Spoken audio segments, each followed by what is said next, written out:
Early summer dawn on the wide empty plains of central Mongolia. 7-year-old Jijige begins the day like any other little boy in his homeland. Breakfast, mare's milk and bread, followed by chores, maybe a game of soccer. But then he gets down to business,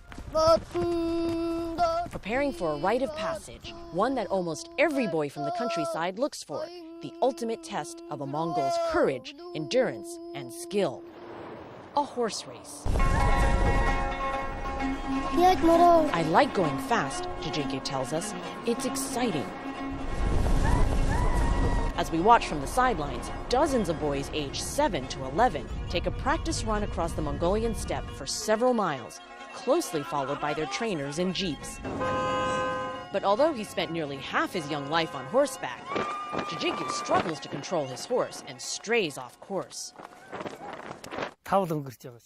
Having the right horse is important to win, says his horse trainer, but it's up to the jockey to get the horse to the finish line. Jijige knows this, but he looks nervous.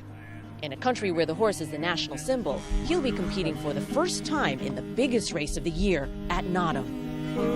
A 3-day festival dating back to the 12th century, when legendary warrior and horseman Genghis Khan ruled his empire from this very place.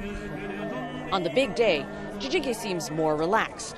Around him, thousands of people flood the grasslands, waiting 3 hours in the rain to finally see 360 boys on horseback, some without saddles, come streaming down the open steppe, a grueling 17 miles at full speed. One by one, they cross the finish line, triumphant, exhausted. But where is Jijige? Our camera scans the horizon. We only see a horse without his jockey, gunning for the finish line. Later, we find Jijige at his trainer's campsite, disappointed and on the brink of tears. It turns out he was knocked off at the starting line, and his horse took off without him, finishing in 31st place. In English, we have this saying that if you fall off the horse, you get right back on it again. Is that the case in Mongolia? He's too dejected to answer right away. But then, in the spirit of his ancestors, he's back in the saddle, ready to try again next month, determined to put himself and his horse once more to the test. For today, Adrian Mong, NBC News, on the steppes of Mongolia.